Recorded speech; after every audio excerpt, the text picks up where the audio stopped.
سيد المرسلين سيدنا ومولانا محمد وعلى آله وأصحابه أجمعين. أما بعد، أعوذ بالله من الشيطان الرجيم. بسم الله الرحمن الرحيم. ويل للمطففين الذين إذا اكتالوا على الناس يستوفون وإذا كالوهم أو وزنوهم يخسرون ألا يظن أولئك أنهم مبعوثون ليوم عظيم يوم يقوم الناس لرب العالمين. صدق اللہ العظیم. میرے محترم بزرگوں اور دوستوں، وقت بھی کم ہے. میں نے قرآن شریف کی چند آیتیں پڑھی ہیں جو 30ویں سپارے کے اندر سورت ہے، سورہ تخفیف. یہ آیتیں اس کی ہیں. اس میں اللہ تعالی فرماتے ہیں کہ تخفیف کا پاپ اور گناہ کرنے والوں کے لیے بڑی بربادی ہے.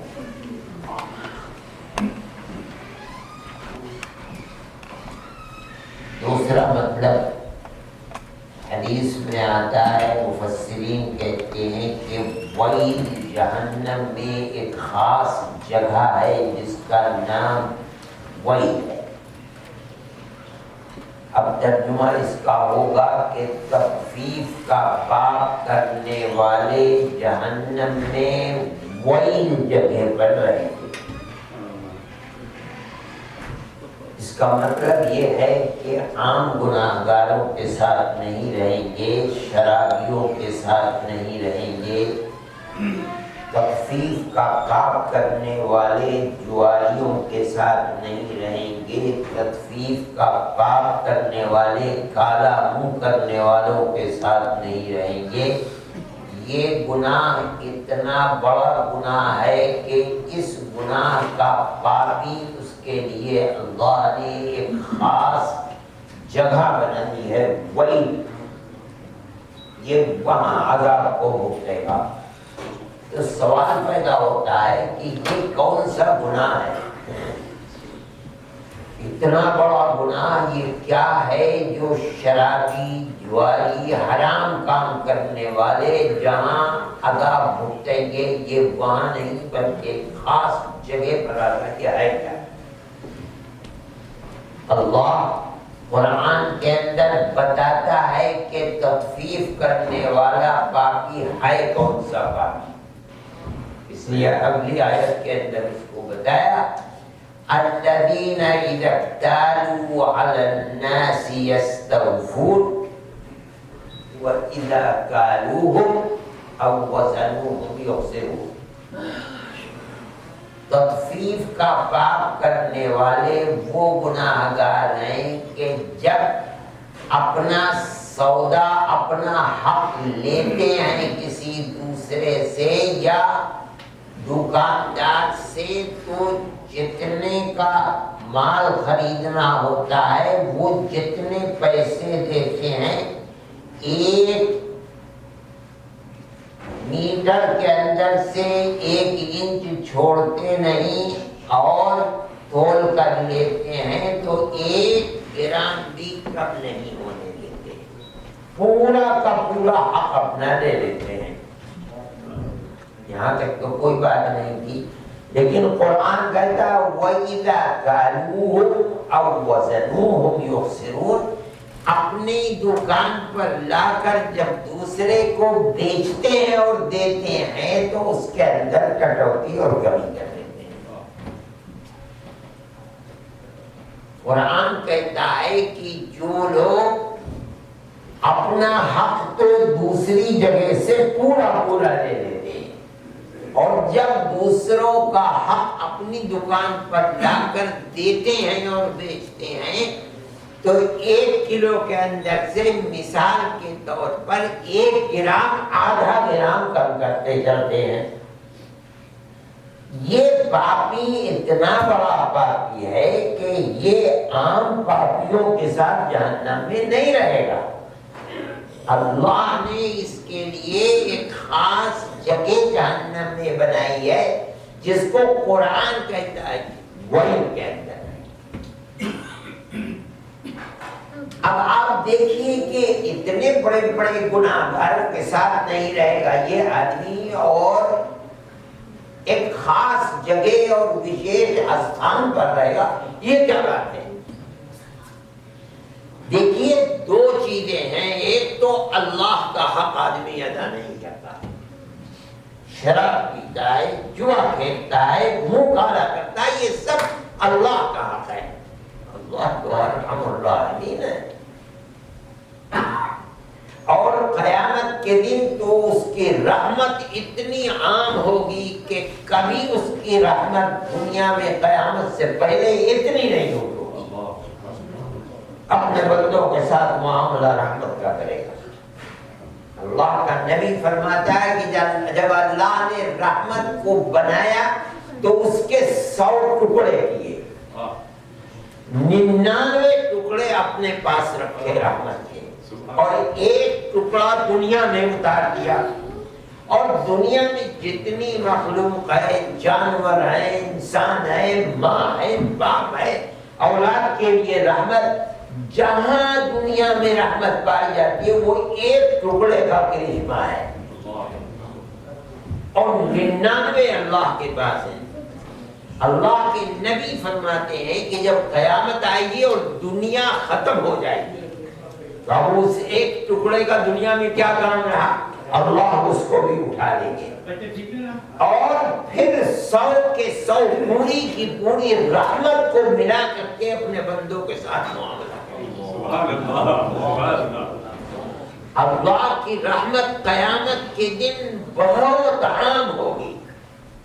بندہ گناہگار ہے، اللہ کا حق نہیں دیا اس نے دنیا میں.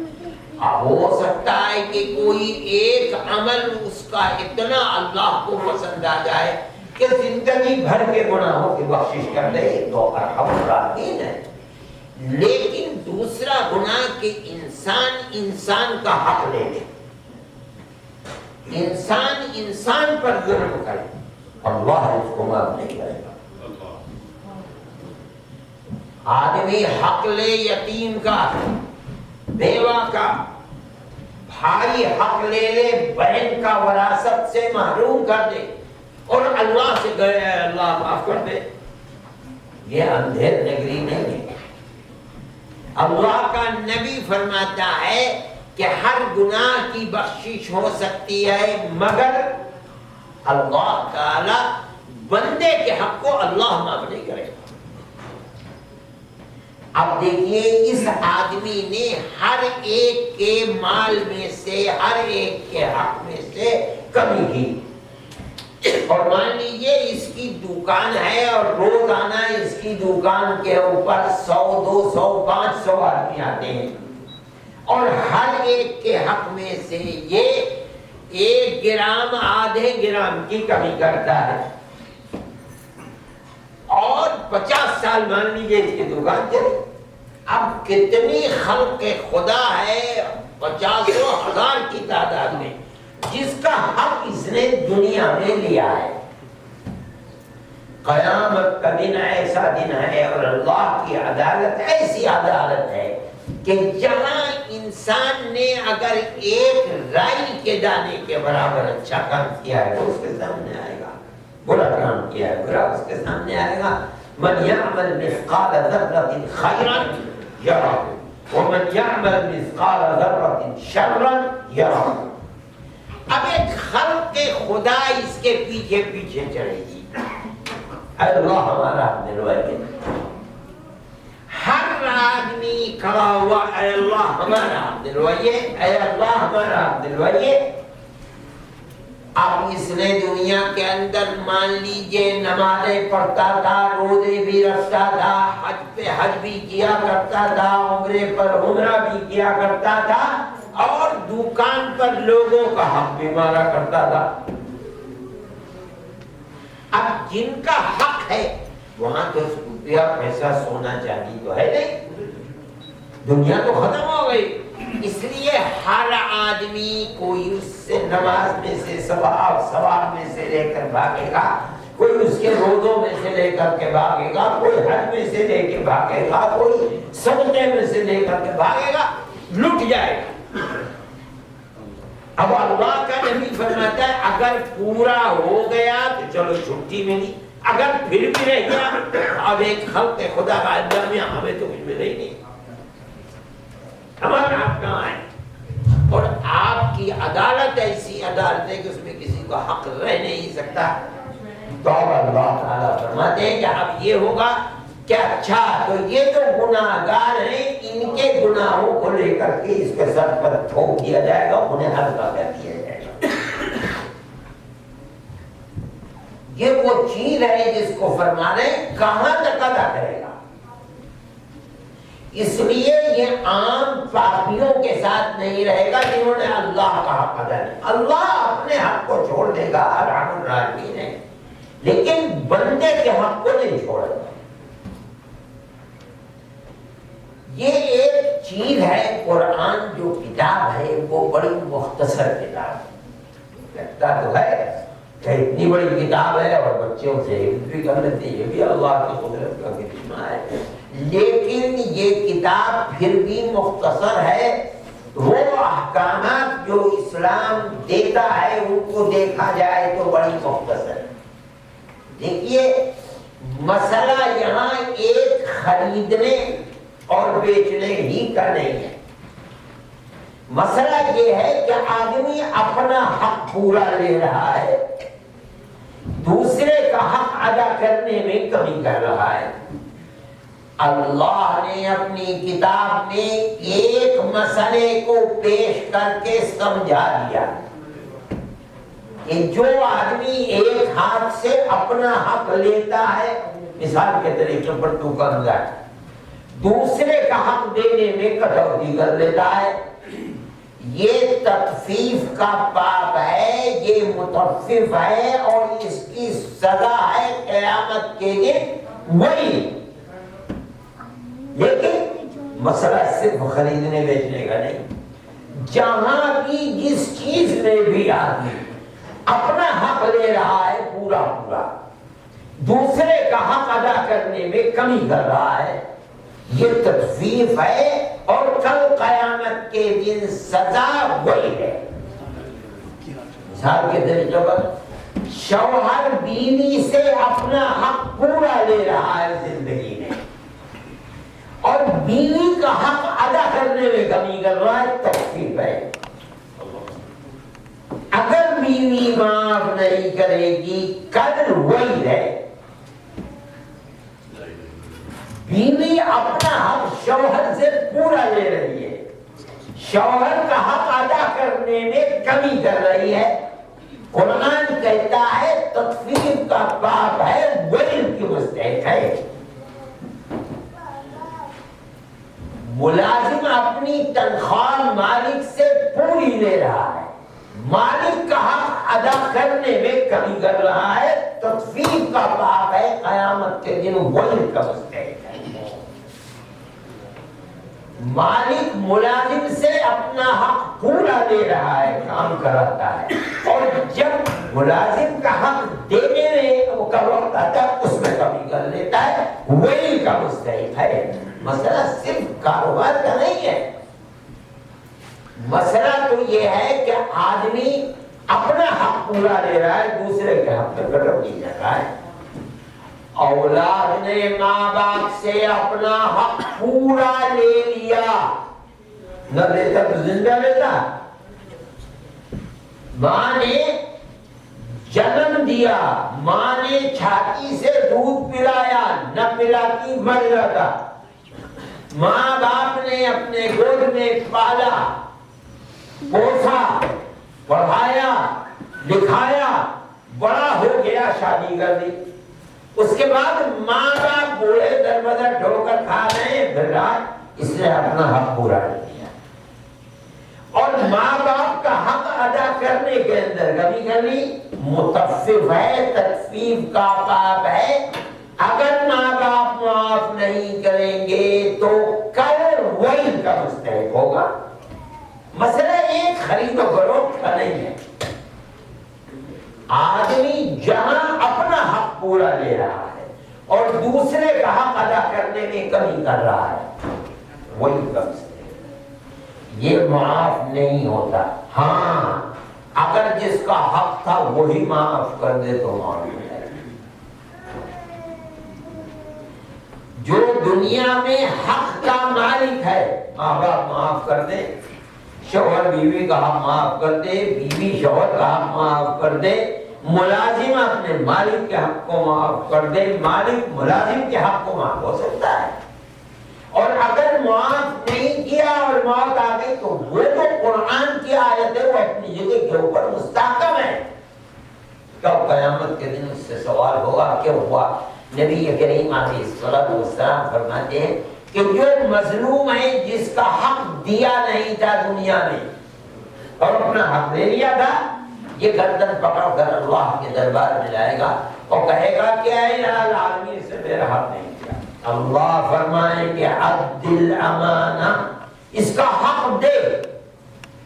کیا روپیہ لیا تھا, پیسہ لیا تھا, دال میں کمی کی تھی, آٹے میں کمی کی تھی, چاول میں کمی کی تھی, گھی تیل میں کمی کی تھی, اللہ فرمائیں گے دے اس کا حق. یہ دائیں بائیں دیکھے گا نہ تو تیل ہے, نہ چاول ہے, نہ دال ہے, نہ کوئی تو چیز ہے نہیں. کہے گا انا یا رب وقد ذهب الدنیا الى العالمین, کہاں سے تو دنیا ختم ہو گئی, کہاں سے کوئی چیز تو نظر نہیں آ رہی ہے. اللہ کو اتنا غصہ ہوگا کہ پھر فرمائیں گے ہم کچھ نہیں سنتے. دوبارہ فرمائیں گے عد الامانہ, حق دے. پھر دیکھے گا کہے گا اللہ میاں میرا کچھ تو سن تو لے, میں دوں تو کہاں سے, کوئی چیز تو ہے نہیں. اللہ فرمائیں گے ہم کچھ نہیں سنتے, اس کا حق دے. نہیں دے پائے تو خدا کے عذاب کا مستحق. میرے بھائی, قرآن اور اللہ کا جو آسمانی دین ہے وہ دنیا کے قوانین کی طرح نہیں ہے. ہاں تو یہ ہے کہ پولیس کو پکڑ لو, اچھا یہ پولیس کھا جائے گی ہمارے ملکوں کے اندر رشوت دے کر کے چھوڑ دیتے ہیں, چلو اس کے اوپر S P S S P collector یہ لوگ دیکھیں گے. اچھا وہ بھی اگر بے ایمان ہے تو آئی پی ہے, یہ مختلف ایجنسیاں ہیں جاسوسی کی, وہ پیچھے لگی رہتی ہیں کہ کس نے بے ایمانی کی, اس کو وہ بھی بے ایمانی کر لیتے ہیں. اللہ کے یہاں یہ نہیں ہے. اللہ ہر جگہ قرآن میں جگہ جگہ جس چیز کو بیان فرماتا ہے تو فوراً آخرت کو یاد دلاتا ہے. اگر انسان کے دل میں خوف آخرت ہے, دنیا میں نہ کسی پولیس کی ضرورت ہے نہ کسی پکڑ پکڑ کی ضرورت. اگلی آیت میں فرماتے اَلَا يَظُنُّ أُولَٰئِكَ أَنَّهُم مَّبْعُوثُونَ لِيَوْمٍ عَظِيمٍ, کیا یہ لوگ بھول گئے, یہ سمجھتے ہیں کہ یہ دنیا کی زندگی ہی زندگی ہے, موت کے بعد دوبارہ زندہ نہیں کیے جائیں گے. کیا ان کا ایمان موت کے بعد دوبارہ زندہ کرنے کا قیامت کے دن نہیں ہے جب قبروں سے اٹھائے جائیں گے میدان محشر کانہم جراد منتشر, جیسے ٹڈی در نکلتا ہے قبروں سے اٹھ کر کے میدان محشر کی طرف جائیں گے. کیا بھول گئے اس کو؟ یوم یقوم الناس لرب العالمین, جس دن ساری مخلوق خدا رب العالمین کے سامنے کھڑی ہو کر کے اپنی زندگی کے ہر عمل کا حساب دے. کیا ہو گیا, آخرت کو بھول گئے. میرے بھائی قرآن کی یہ آیتیں اگرچہ خرید و فروخت کے مسئلے کے اندر ہیں, مگر کوئی دنیا میں ایسا آدمی نہیں ہے جو رہتا ہے ہمارے اجتماعیت کے ساتھ, چاہے دنیا میں کہیں بھی رہے, وہ اپنا لین دین تو کسی نہ کسی سے کسی نہ کسی طرح رکھتا ہی ہے. چاہے ماں باپ ہو, چاہے اولاد ہو, چاہے پڑوسی ہو, چاہے ملازم ہو, چاہے مالک ہو, چاہے بیوی ہو, چاہے شوہر ہو, ہر جگہ یہی ضابطہ ہے کہ جہاں آدمی اپنا حق لے لیتا ہے دوسرے کا حق دینے میں کمی کرتا ہے وہ تکفیر کا بات ہے. اور قرآن نے اس گناہ سے اپنے اللہ نے اپنے بندوں کو ڈرایا ہے, انہیں بالکل سیدھا سا, جس طرح انسان کو اپنے حق سے محبت ہے اسی طرح دوسرے کے حق کی ادائیگی سے بھی محبت ہونی چاہیے. اگر کرے گا اپنے لیے کرے گا، اور اگر نہیں کرے گا تو کل قیامت کے دن حساب و کتاب ہوگا.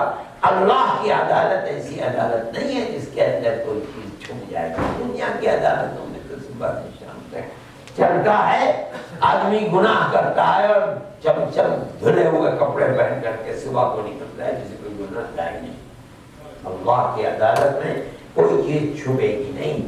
اس لیے اگر دنیا کے اندر کسی کا کوئی حق ہے تو موت سے پہلے اس حق کو ادا کر دینا چاہیے یا معاف کر دینا چاہیے. پر اگر یہ صورت نہ ہوئی تو کل بارگاہ خدا بندی میں دینا ہی پڑے گا. جناب رسول اللہ صلی اللہ علیہ وسلم کے سامنے جب کوئی جنازہ آتا تھا تو آپ پوچھا کرتے تھے کہ یہ کسی کا مقروض تو نہیں ہے. اگر کسی نے یہ کہہ دیا کہ یہ مقروض ہے، کیا مطلب کسی دوسرے کا حق اس کی گردن کے اوپر ہے، فرماتے تھے میں نماز نہیں پڑھاتا ہوں. یا تاکہ کوئی اللہ کا بندہ کھڑا ہوتا تھا کہتا تھا یا رسول اللہ آپ نماز پڑھائیے اور اس کے قرض کی ذمہ داری میں لیتا ہوں. تب نبی کریم علیہ السلام آگے بڑھتے تھے اور نماز نہیں آتا. اللہ کے حق کو ادا نہ کرنا یہ بھی بہت بڑا گناہ ہے. لیکن میرے بھائی دنیا یہ سمجھتی ہے، مسلمان یہ سمجھتا ہے کہ بس اسلام نام ہے اللہ پر لا الہ الا اللہ محمد رسول اللہ اور نماز پڑھ لو، روزہ رکھ لو اور حج کر لو اور وہ اسلام ہوگا. یہ نہیں ہے. اسلام کے اندر ایمان کی سب سے زیادہ اہمیت ہے، پھر عبادت نماز روزہ حج زکات کی ہے. لیکن یہ نہ سمجھنا چاہیے کہ بس اسلام پورا ہو گیا. اسلام میں معاملات رہن سہن ایک انسان کا دوسرے انسان کے ساتھ کس طرح دنیا میں رہے، اس کی اتنی بڑی اہمیت ہے کہ ہو سکتا ہے اگر انسان نے دنیا میں لوگوں کا حق لیا ہے کل قیامت کے دن اس کی عبادتیں لٹ جائیں، نماز لٹ جائے، روزہ لٹ جائے، حج لٹ جائے، کوئی چیز. میرے بھائی اس لیے یہ سمجھنا چاہیے قرآن و حدیث کو پڑھنے سے پتہ چلتا ہے کہ معاملات رہن سہن لین دین اسلام کے اندر بڑی اہم چیز ہے. مسلمان یہ سمجھتا ہے کہ بس نماز روزہ کر لیا اسلام کا ادا ہو گیا. ایسا نہیں. اللہ ہم سب کے دین و ایمان کی حفاظت فرمائے اور ہماری موت اس طرح آئے کہ ہماری گردن پر کسی کا کوئی حق نہ ہو. اور اللہ ہم سے اپنے حقوق کی ادائیگی کی بھی سعادت عطا فرمائے اور اپنے بندوں کے حقوق کی ادائیگی کی بھی سعادت عطا فرمائے. وصلی اللہ تعالی علی خیر خلقہ سیدنا محمد وعلی آلہ واصحابہ.